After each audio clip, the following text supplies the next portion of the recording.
Engkau yang berkata-kata ya Tuhan, sehingga firman-Mu menjadi kehidupan di dalam kehidupan kami.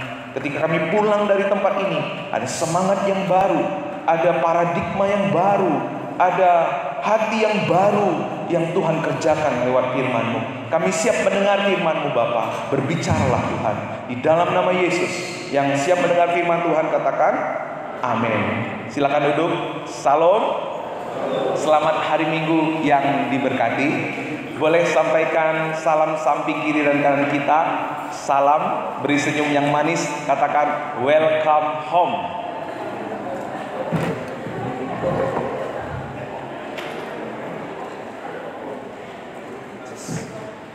Just ya. Kenapa welcome home? Karena home itu adalah tempat rumah untuk kita pulang, rumah untuk kita menerima kekuatan, rumah untuk kita dipulihkan dan disembuhkan. Dan kita mengimani gereja kita menjadi rumah buat banyak orang. Lewat kita, lewat gereja kita banyak orang dipulihkan dan disembuhkan. Amin. Gereja kita bukan tempat orang-orang yang sempurna, tetapi tempat orang-orang yang selalu mau disempurnakan oleh kasih Tuhan. Amin. Nah, Bapak Ibu Saudara, hari ini kita akan kembali belajar apa yang menjadi tanggung jawab orang percaya setelah kita mengenal anugerah Tuhan yang begitu luar biasa. Apa yang mestinya terjadi dalam hidup kita? Yang terjadi adalah kita menjadi orang-orang yang nanduk otoritas. Amin. Nanduk otoritas loh Pak. Bukan nanduk tapi tunduk. Jangan salah ya. Tunduk terhadap otoritas. Saya bersyukur melihat jemaat yang dalam kekurangan tetap setia untuk menunaikan tanggung jawabnya, baik kepada istri, kepada suami, kepada gereja, kepada lingkungan, ya kan?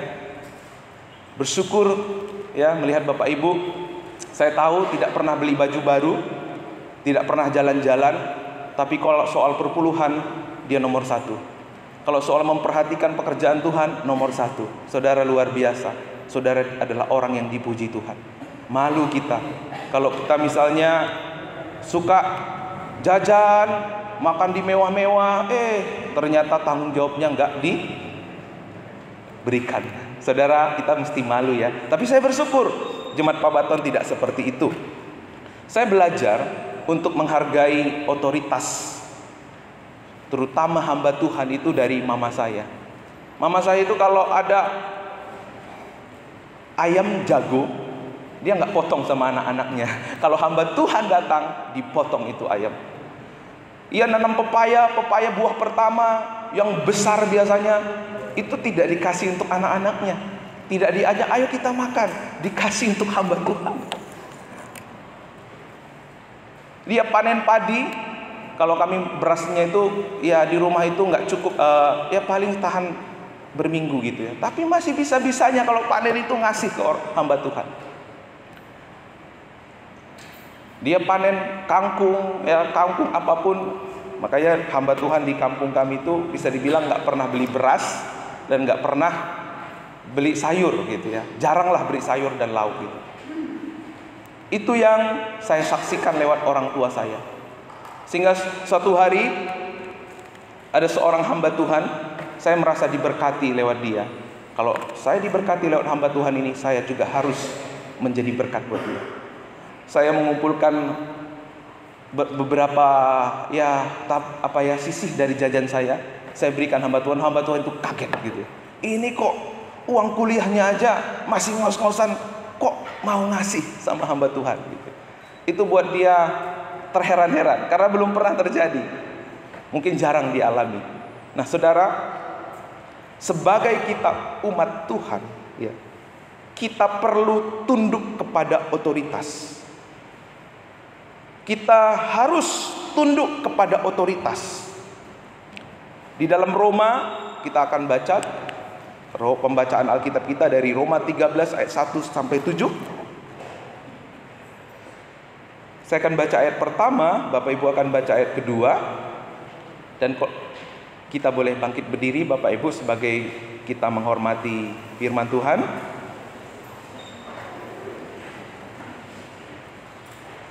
Saya baca ayat pertama, Bapak Ibu baca ayat kedua. Tiap-tiap orang harus takluk kepada pemerintah yang di atasnya, sebab tidak ada pemerintah yang tidak berasal dari Allah, dan pemerintah-pemerintah yang ada ditetapkan oleh Allah.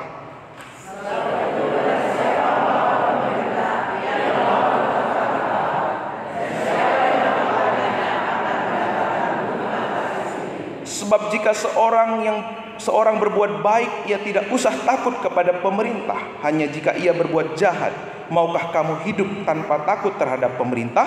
Perbuatlah apa yang baik dan kamu akan beroleh pujian daripadanya.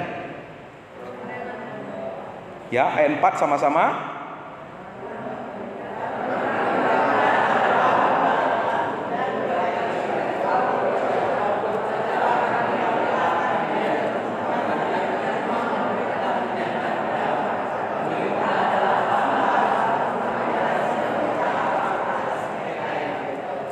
Sebab itu perlu kita menaklukkan diri, bukan saja oleh karena kemurkaan Allah, tetapi juga oleh karena suara hati kita.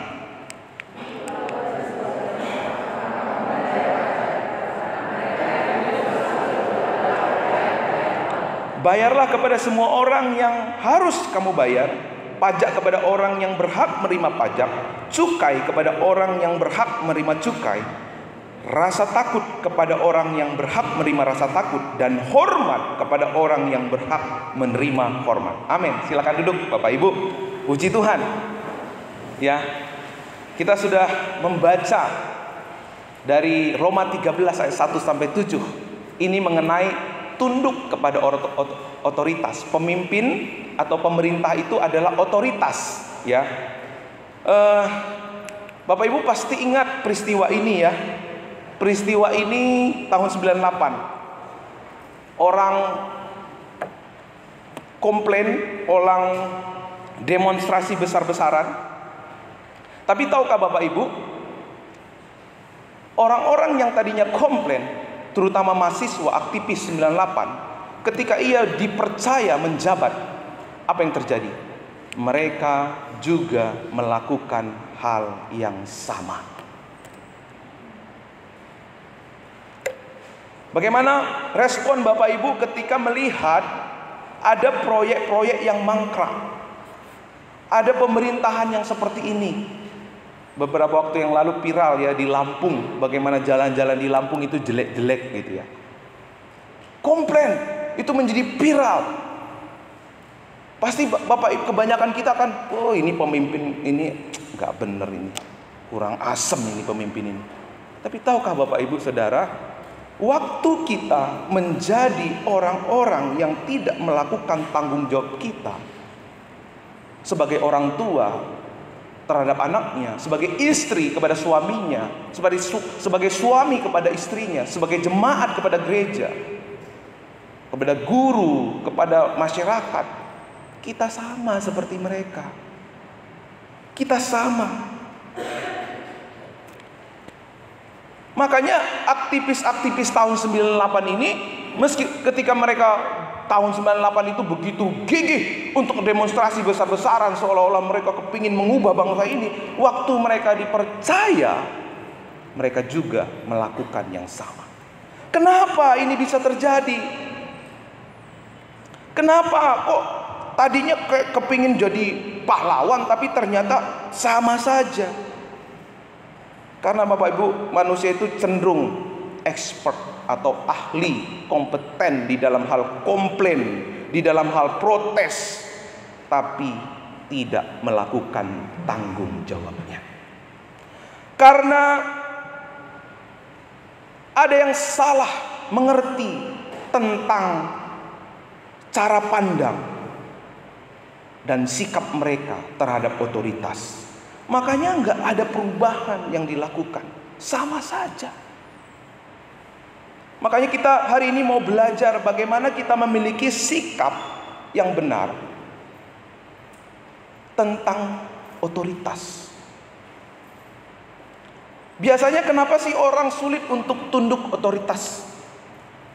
Karena otoritas itu tidak beres, otoritas itu tidak benar, otoritas itu menggunakan kekuasaannya dengan semena-mena. gitu. Makanya protes, makanya di demo. Tapi ada juga alasan yang kedua, karena kita ini adalah manusia yang sudah jatuh ke dalam dosa. Kita cenderung untuk memberontak. Kita maunya independen, nggak mau diatur, kepinginnya ngatur gitu loh. Kepinginnya ngatur. Nah, apa sih arti kata otoritas? Kita belajar apa sih arti kata otoritas. Ya. Arti kata otoritas itu adalah kekuasaan yang sah. Tunduk artinya menghadap wajah ke bawah sebagai tanda sikap hormat, takluk, menyerah maupun patuh menurut tentang perintah, aturan dan sebagainya. Jadi tunduk otoritas berarti sikap hati yang mau takluk kepada kebijakan, kekuasaan yang sah. Tuhan mempercayakan kita otoritas. Otoritas yang pertama itu adalah Tuhan. Waktu kita di gereja ada otoritas hamba Tuhan. Waktu kita di sekolah ada otoritas guru. Waktu kita di rumah ada otoritas orang tua. Waktu kita di masyarakat ada otoritas RT. Di mana-mana ada otoritas. Waktu Bapak Ibu naik angkot, otoritasnya siapa? Sopir. Waktu Bapak Ibu ngantri di pom bensin, yang otoritasnya siapa? Satpam pom bensin. Kalau Bapak Ibu kepingin motong 10 motor, nanti berhadapan dengan Pak Satpam. Nggak boleh kayak gitu. Kalau di jalan, di lalu lintas ada otoritasnya, polisi. Kalau Bapak Ibu di kantor, di pekerjaan, ada bos, ada direktur. Semua harus kita tunduk kepada otoritas. Kenapa sih kita harus tunduk? Ketundukan akan membawa kita menerima yang terbaik melalui otoritas kita. Ayat 4 tadi dibilang karena pemerintah adalah hamba Allah. Untuk apa Bapak Ibu? Untuk kebaikanmu. Kenapa Tuhan mau kita tunduk otoritas, hormat kepada otoritas yang Tuhan berikan? Kepada orang tua, kepada guru, kepada Pak RT, sekalipun Pak RT pemerintahan yang paling bawah. Kenapa Tuhan mau kita tunduk kepada mereka? Tunduk atau nanduk ya? Tunduk gini, tunduk gitu. Hormat, menghargai. Karena itu untuk kebaikan kita. Makanya Bapak Ibu lihat ya, dosen-dosen dan guru pasti merasakan ya, Mbak Tika, Bude Sundari, murid atau mahasiswa yang menghargai dosennya, pasti dia punya nilai yang lebih. Betul ya? Tapi kalau udah masuk sekolah, aduh hari ini masuk guru matematika, gak suka aku sama guru itu. Pasti dia bodoh tentang matematika. Benar ya? Karena gak hormat. Nah saudara, kalau saudara mau melihat kebaikan yang lebih besar dari papa mamamu, kamu harus hormat sama papa mama. Amin anak muda. Amin. Kalau mau ibu-ibu lebih lagi diberkati lewat suaminya, harus lebih tunduk sama suami, bukan nanduk ya. Kalau Bapak Ibu lebih lagi kepingin melihat kebaikan lewat pemerintahan, harus lebih hormat, lebih tunduk, maka lebih banyak kebaikan yang Tuhan sediakan, yang Tuhan salurkan bagi orang-orang yang nunduk kepada otoritas. Memang Bapak Ibu, masalahnya otoritas itu memang dari Tuhan. Tapi otoritas itu tidak semua baik. Ada orang yang menyalahkan aturan, menyalahkan prosedur. Ada otoritas yang mengajar tidak baik, tidak beres, ya. Tapi Bapak Ibu, lihat kitab Roma yang tadi kita baca, ditulis oleh Paulus kepada jemaat yang di Roma. Dan Roma pada waktu itu dipimpin oleh seorang kaisar yang bernama Nero. Nero ini terkenal dengan kejam, sadis, bengis, setengah gila kata orang. Kenapa? Anak-anaknya saja dibunuh. Kenapa? Takut nanti posisinya dia digantikan oleh anak-anaknya. Orang-orang Kristen Bapak Ibu ditangkap. Dia lihat kota Roma ini kok gelap ya.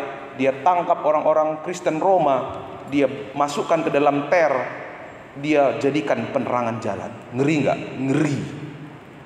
Dia kurang hiburan, dia masuk ke gelanggang Spartacus ya. Kalau Bapak Ibu nonton itu ada gelanggang Spartacus itu disuruh, ayo pejabat-pejabat nonton, orang Kristen taruh di gelanggang itu, lalu diperjumpakan dengan singa-singa yang lapar.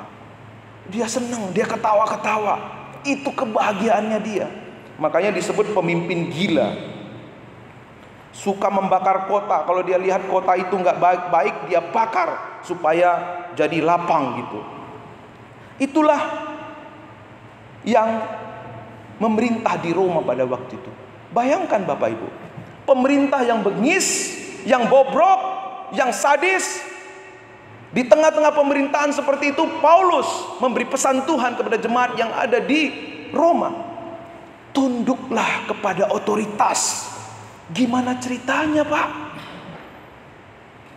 Jangankan sadis seperti Nero, orang tua saja, saya saja yang nggak konsisten langsung saya bentak itu orang tua. Suami saya aja atau itu orang otoritas yang terdekat saya langsung sikat itu kalau nggak benar. Tapi di tengah-tengah pemerintahan ini aneh. Kok Tuhan memerintahkan tunduk, Bapak Ibu, tunduk kepada Nero, sadis, bengis. Saya percaya kita belum pernah mengalami pemerintahan seperti Nero, betul ya? Apalagi Indonesia, demokrasi. Tapi karena zaman Nero nggak ada yang berani macam-macam sama Nero. Tapi zaman sekarang Jokowi diapain? Dibully. Dibuat video-video yang asusila macam-macam segala macam. Gak ada hormatnya sama pemimpin. Itulah karakter manusia. Saya mau tanya Bapak Ibu pernah bertemu dengan pemimpin seperti Nero ini? Saya percaya belum pernah. Jadi kalau belum pernah, berarti tidak ada alasan kita untuk tidak tunduk kepada pemimpin kita. Sedangkan kepada Nero yang begitu kejam, Tuhan bilang kita harus tunduk. Mengapa kita nggak tunduk kepada pemerintahan, apalagi kepada RT RW yang nggak pernah bunuh orang gitu ya? Apalagi kepada orang tua yang nggak pernah ngajarin untuk mencuri. Kita mesti seharusnya lebih tunduk. Bukan Nando ya. Paulus mengirim pesan. Apa pesannya? Yuk kita baca sama-sama sekali lagi. 1, 2, 3 ya. Tiap-tiap orang harus takluk kepada pemerintah yang di atasnya, sebab tidak ada pemerintah yang tidak berasal dari Allah, dan pemerintah-pemerintah yang ada ditetapkan oleh Allah. Sebab itu barang siapa melawan pemerintah, ia melawan ketetapan Allah, dan siapa yang menaklukkannya akan mendatangkan hukuman atas dirinya. Jadi prinsip tunduk otoritas ini bukan soal otoritas itu gila, benar, atau sadis, atau bengis. Tetapi kita belajar memiliki sikap hati tunduk karena otoritas itu berasal dari siapa Bapak Ibu? Berasal dari Allah. Naji sekalipun berasal dari Allah. Nero sekalipun berasal dari Allah. Jadi jika kita tahu otoritas itu berasal dari Allah, tidak ada alasan buat kita untuk tidak tunduk. Kalau kita tidak tunduk, berarti kita sama dengan melawan Allah. Kita bisa melawan Allah? Nggak bisa. Berarti kita menjadi setru Allah. Bagaimana mungkin kita diberkati kalau kita menjadi setru Allah? Makanya ketika aktivis 98 tadi begitu hebat demonstrasinya, tapi mereka tetap sama saja. Karena mereka salah mengerti, salah bersikap tentang otoritas yang Tuhan percayakan.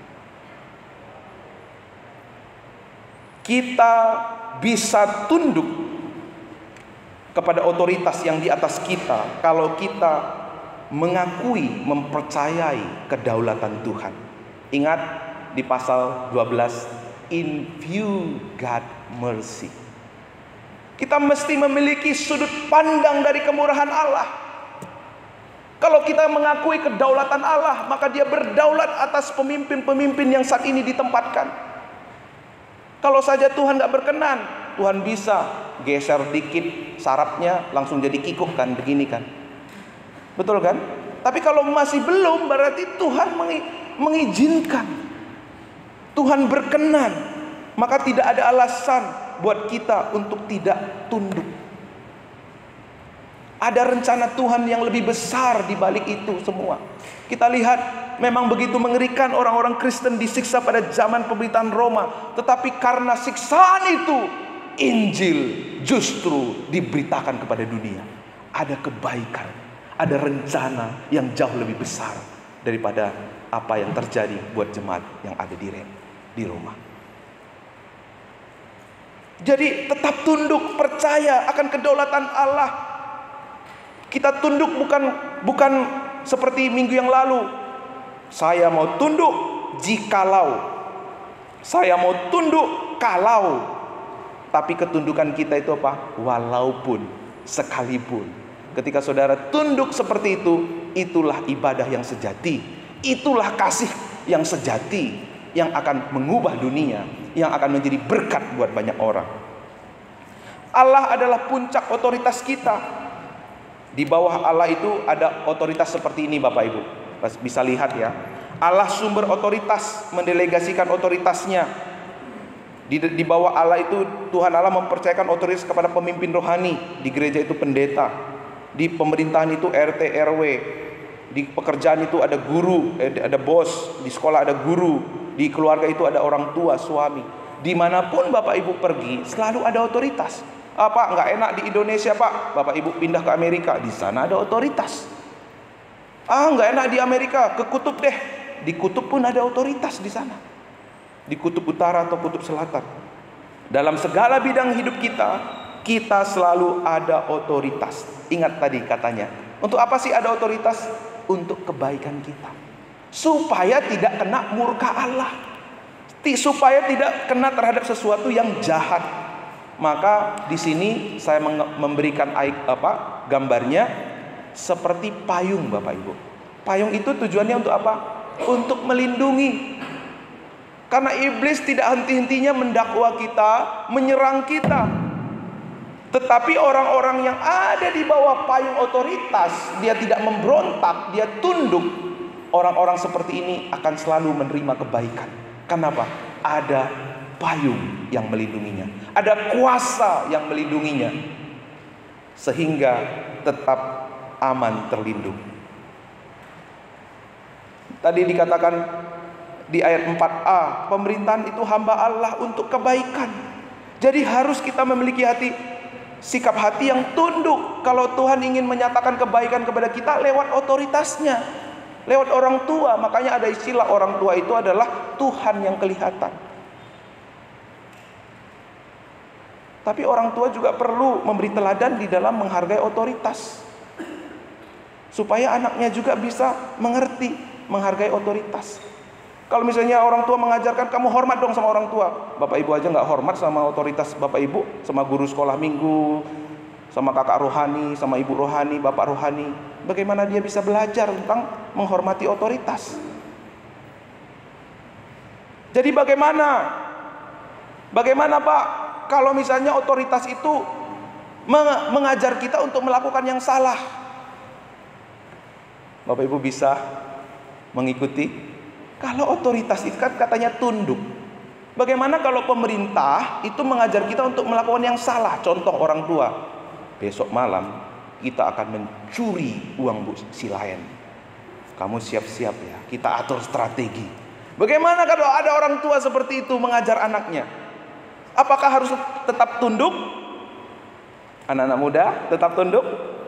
Enggak, Pak, kalau gini ceritanya kita mesti nanduk gitu. Kita mesti tanduk orang tua kita gitu. Ingat, prinsip kita tunduk itu sekalipun, walaupun. Jadi bagaimana ini Pak ceritanya? Tetap enggak tunduk itu gimana maksudnya? Nah, saudara, saya perkenalkan ya, perhatikan baik-baik. Tunduk sama taat itu berbeda. Tunduk dan taat itu mutlak kepada Allah. Tetapi kepada pemimpin otoritas yang Tuhan berikan kepada kita mutlak untuk tunduk, tetapi tidak harus taat. Amin. Yang mengerti katakan amin. Tidak harus taat. Karena Alkitab sendiri berkata dalam Kisah Rasul 5 ayat 29, kita harus lebih taat kepada Allah daripada apa? Kepada manusia. Tunduk itu harus, tetapi taat itu kalau seiring dengan kebenaran firman Tuhan, maka kita harus taat. Oh, Ibu kok ngajarin kita mencuri? Kan itu enggak seperti firman Tuhan katakan. Jangan nanduk, jangan memberontak. Orang tua macam apa kau itu? Itu namanya enggak tunduk, Bapak Ibu. Tapi kalau orang yang nunduk itu, yang tetap nunduk itu, Pak, kalau kita mencuri uang Bu si lain, apa nggak kasihan Bu si lain? Gimana kalau nanti anak-anaknya nggak sekolah? Emang kalau kita curi uangnya itu jadi berkat buat kita, Pak? Maaf ya Pak, aku ngasih masukan ya Pak. Itu namanya apa? Sikap tunduk. Amin. Kita harus tetap memiliki sikap tunduk. Contohnya siapa? Daniel, Bapak Ibu. Daniel ini punya roh yang luar biasa. Ia berdoa 3 kali sehari.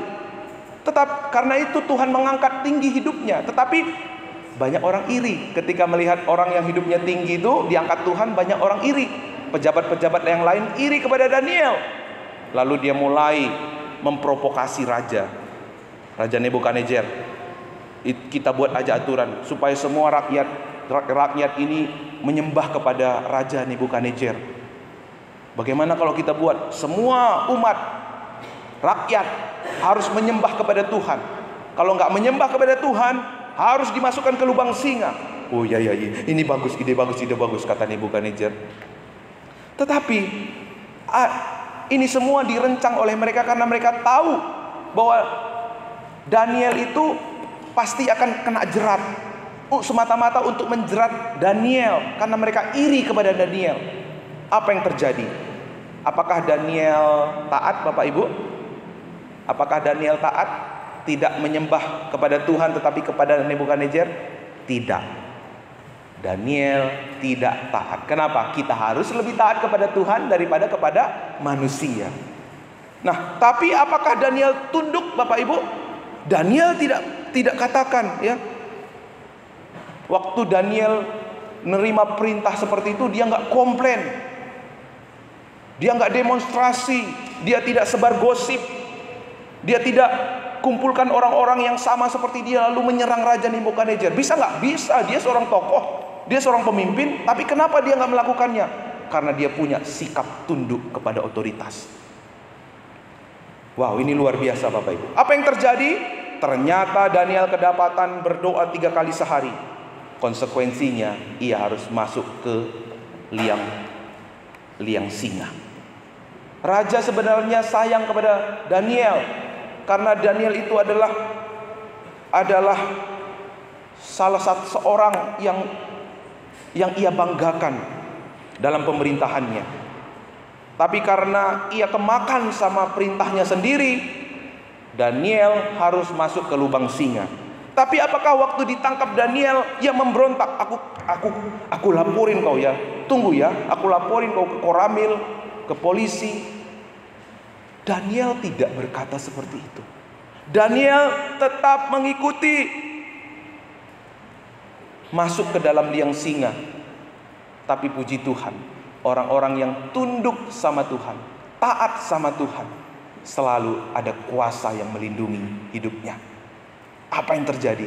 Tiba-tiba singa yang kelaparan menjadi puasa. Besok paginya raja datang ke liang singa, ya. Ya. Daniel, masih hidupnya kau Daniel? Apa jawab Daniel? Daniel tidak jawab. Apa kau nanya-nanya? Pemimpin macam apa kau itu? Aku udah kerja baik-baik, kamu macam... Daniel tidak seperti itu, Bapak Ibu. Daniel berkata, ya Tuhanku Raja. Itu bahasa ketundukan. Amin. Itulah mengapa Daniel begitu menikmati perlindungan Tuhan yang luar biasa. Karena dia tunduk kepada otoritas. Dia bukan orang yang expert dalam hal komplain. Dia bukan orang yang bibirnya maju 5 meter untuk protes, tapi haknya, kewajibannya tidak dilakukan. Untuk haknya dia maju melewati batas, tapi kewajibannya dia tidak lakukan. Tuhan mau kita menjadi jemaat yang tunduk kepada otoritas. Apa yang menjadi tanggung jawab kita, lakukan. Tunduk, karena itu untuk kebaikan kita, bukan untuk kebaikan siapa-siapa, kebaikan kita. Tuhan menyatakan perlindungannya, berkatnya, kalau kita ada di bawah payung otoritas. Tuhan tidak pernah, kalau ada otoritas yang tidak benar, sama seperti Nebukadnezar dan Nero tadi, Tuhan tidak pernah perintahkan untuk memberontak terhadap otoritas. Sekaligus bukti kita mengakui kedaulatan Allah, hal yang lebih besar akan terjadi di balik itu semua. Lewat penganiayaan yang terjadi di Roma, justru pemberitaan Injil mendunia sampai kepada kita hari ini. Allah berdaulat jika kita memang Allah menghendaki bisa melakukan apa yang tidak pernah kita pikirkan, tidak pernah kita duga. Itu yang Tuhan kerjakan buat orang-orang yang tunduk kepada otoritas. Hati-hati ya Bapak Ibu ya terhadap dosa pemberontakan. Saya perkenalkan ada 3 stadium pemberontakan. Semoga itu nggak ada di antara kita. Stadium yang pertama, mulai egois dalam pelayanan, bermegah atas perbuatannya, mulai nggak mau diatur, suka-sukaku, nggak mau melewati prosedur, tidak mau dituntun, merasa lebih hebat, merasa lebih benar, hanya mengikuti keinginannya dan kemauannya sendiri, merasa paling benar. Nggak mau merendahkan diri, selalu menyudutkan, menghakimi orang lain. Yang semangat justru dibuat nggak semangat sama dia. Sulit menerima orang lain, hanya mau menerima kaumnya saja, hanya mau menerima orang yang dia dapat untung dari orang itu saja. Nggak mau diajar, merasa lebih rohani, nggak mau dikoreksi, puas diri, dikritik ngambek. Nah itu stadium pertama. Tapi di kita nggak ada ya, amin. Stadium yang kedua, mulai kecewa, mulai membicarakan orang lain, mulai mempengaruhi, terutama mereka yang juga pernah sakit hati. Mulai bentuk kelompok sakit hati, kumpul dengan orang-orang yang sakit hati. Ya, saya juga pernah mengalami seperti ini Bapak Ibu. Kalau Bapak Ibu pernah mengalami, saya juga pernah. Saya itu pernah marah sama hamba Tuhan, karena hamba Tuhan itu men-setting sedemikian rupa seolah-olah itu saya pulang ke kampung supaya mama saya menyediakan durian-durian, karena waktu itu musim durian. Mama saya itu seorang yang menghargai hamba Tuhan. Dia dengar saya datang bersama dengan rombongan hamba Tuhan, dia pikul durian sekitar 3 km jauhnya, karena dia senang menyambut hamba Tuhan.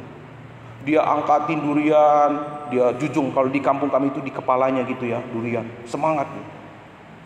Mah, kok mama bawa durian, tiba-tiba mama bawa durian, mah? Katanya kamu datang sama beberapa hamba Tuhan. Ah, siapa yang bilang?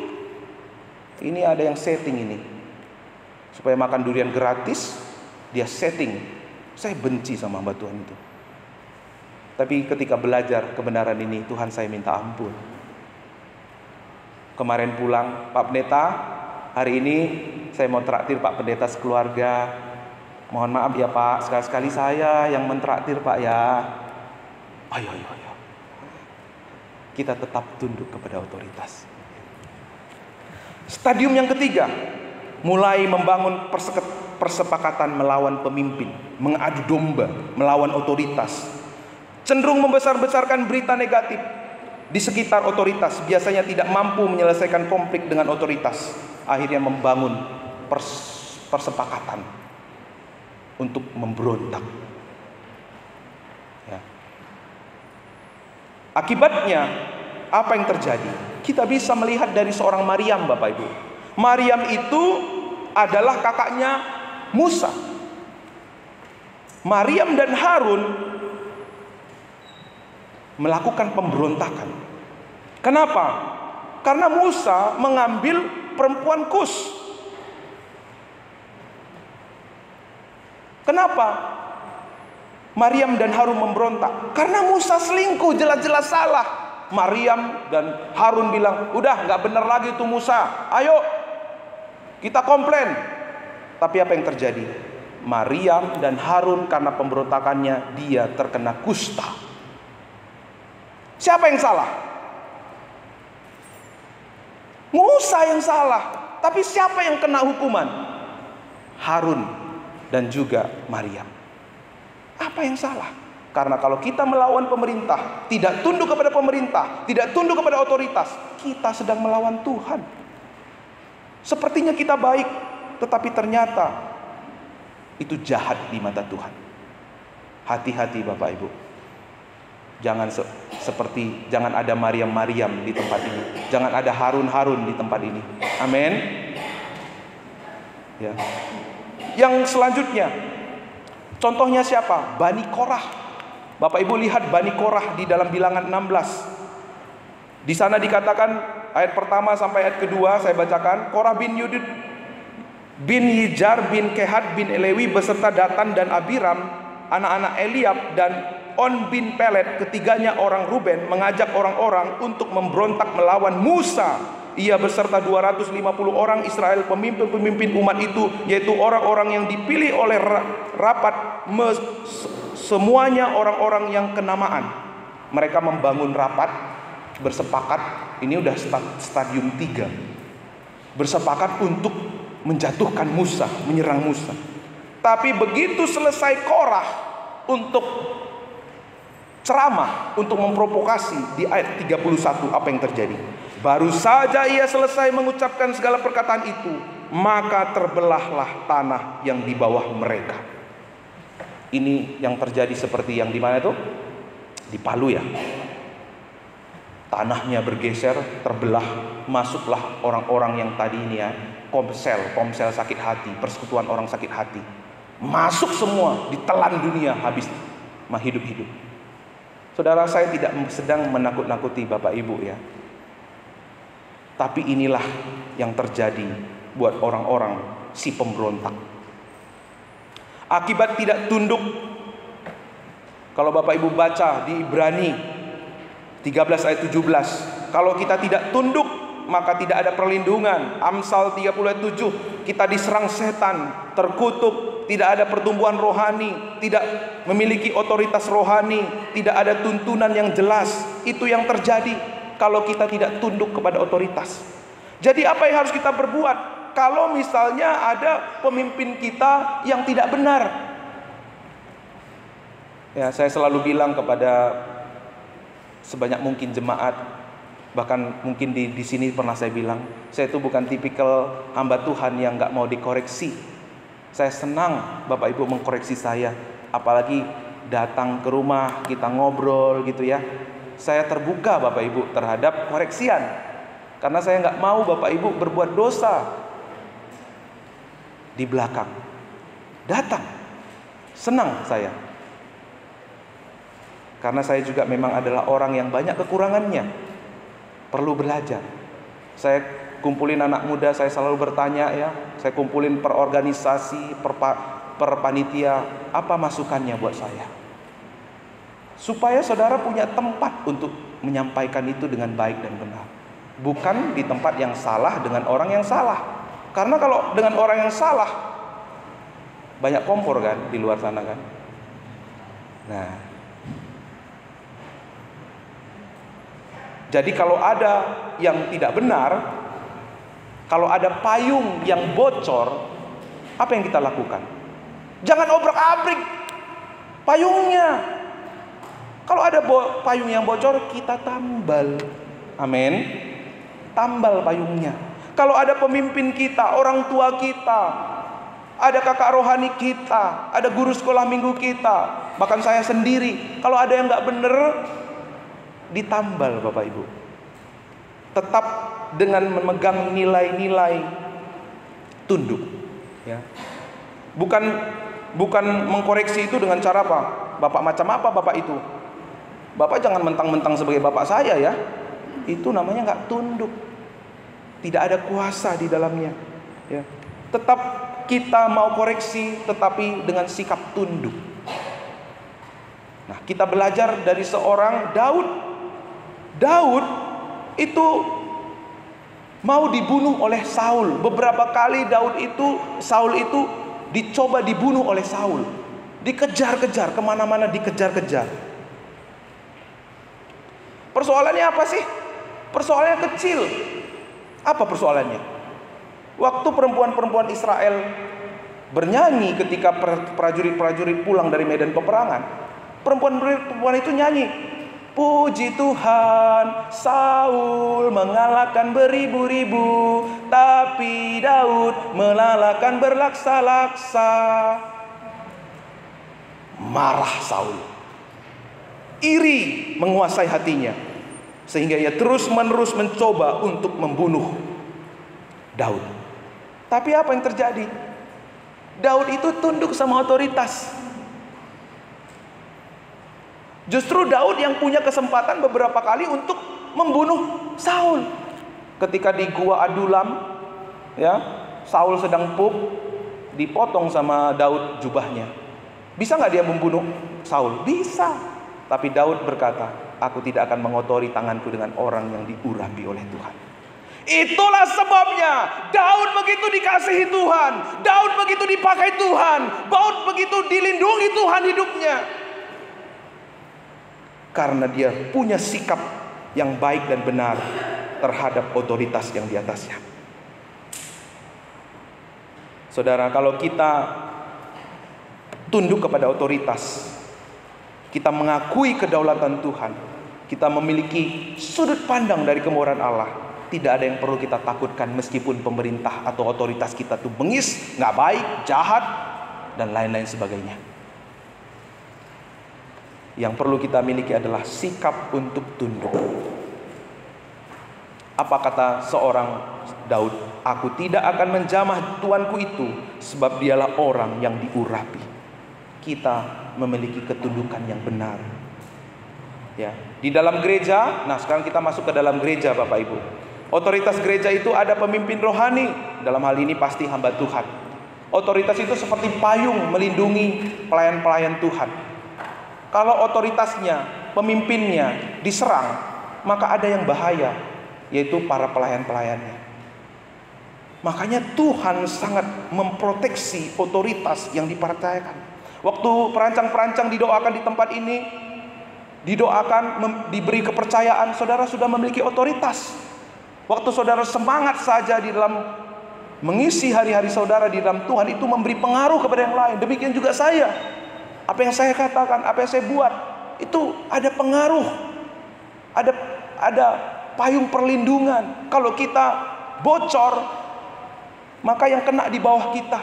Makanya kita harus saling mendoakan, saling menguatkan. Kalau gembala bocor, saya senang dengan beberapa bapak ibu kok langsung datang kepada saya. Saya angkat jempol, 4 jempol buat saudara. Puji Tuhan, saya menemukan orang-orang yang hebat seperti bapak ibu, yang mau terus terang, mau koreksi. Langsung ditambal. Jangan kita ngomongin, tetapi kita nggak mau nambal. Doain saja enggak gitu ya, tapi ngomonginnya nomor 1 gitu. Minggu yang lalu saya bilang, kita boleh ngomongin orang, kita boleh gosipin orang, kalau kita doakan orang itu, dan kita berikan solusinya.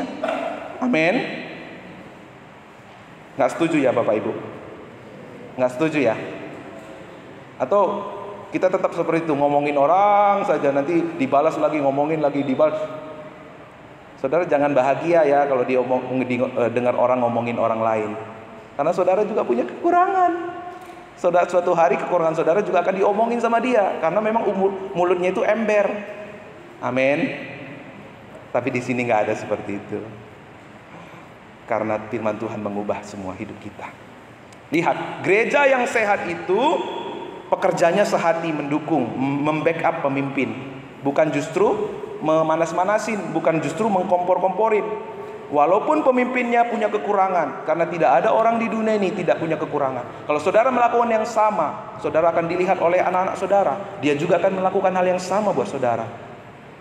Sehingga apa? Apa yang kita ajarkan itu bukan semata-kata omongan atau pengetahuan, tetapi kehidupan yang kita bagikan kepada mereka. Strategi iblis apa terhadap gereja? Ini strategi iblis Bapak Ibu. Pemimpin justru konflik dengan pekerja. Pemimpin terluka, lalu pekerja juga terluka, sehingga serangan bocor tembus sampai jemaat. Tidak ada yang menang itu adalah iblis.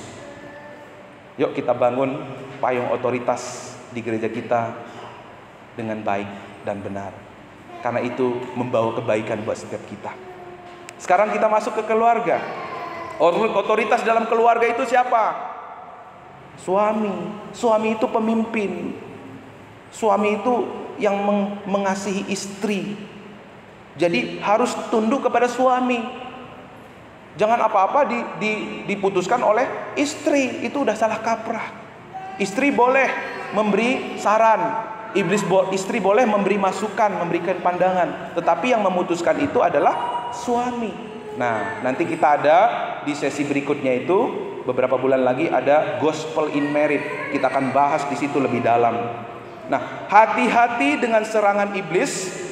Ada roh Babel. Babel itu berbicara tentang apa? Kekacauan. Di mana manusia dikacaukan? Saat manusia membangun menara Babel. Kacau, ya. Pola Babel itu seperti ini, Bapak Ibu. Suami bocor lalu istri terluka. Ya namanya suami punya kekurangan dong, punya kesalahan. Tetapi sering sekali ketika suami bocor membuat istri terluka, anak-anak juga jadi korban, ya. Lalu mulai ya, yang terjadi apa? Ya, ketika Bapak Ibu suami-suami tidak berfungsi dengan benar, tidak berperan dengan benar, ini yang menjadi strategi iblis. Yang kedua, istri memberontak dan mengambil alih kepemimpinan dalam keluarga. Waktu lihat, oh kamu gak becus jadi papa, udah deh, aku aja yang memimpin keluarga ini. Kamu gak usah lagi sibuk-sibuk. Udah aku sajalah, aku bisa. Kamu pikir kamu cuman yang bisa, aku juga bisa kok. Udah mulai memegang tampuk otoritas. Polanya Babel, udah terbalik. Istri memberontak. Tapi yang kena sasaran siapa? Anak-anak, Bapak Ibu. Kenapa ada anak-anak yang akhirnya suka sesama jenis? Karena dia lihat bapaknya kok kayak perempuan gitu. Karena dia lihat juga yang lesbi. Kenapa? Karena dia lihat mamanya kok kayak laki-laki gitu. Udah terbalik, posisinya nggak terbalik. Itulah sebabnya kita penting untuk menjaga peran kita masing-masing, meletakkan posisinya di tempat kita masing-masing. Suami, kata Alkitab, kasihlah istrimu. Istri, tunduklah kepada suamimu. Anak-anak, hormati ayah dan ibumu. Kalau keluarga kuat, gereja juga kuat. Kalau gereja kuat, kota kita juga kuat. Bangsa kita juga menjadi bangsa yang kuat. Kita tunduk kepala.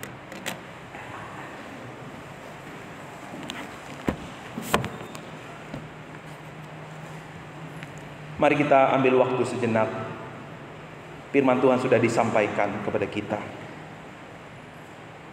Kepada pemerintahan yang bengis, yang jahat sekalipun, Tuhan mau kita tunduk.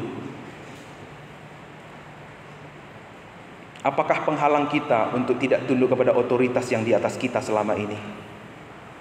Mereka tidak melakukan seperti yang Nero lakukan. Mereka tidak sesadis sejahat Nero. Seharusnya tidak ada alasan buat kita untuk tidak tunduk kepada otoritas yang di atas kita.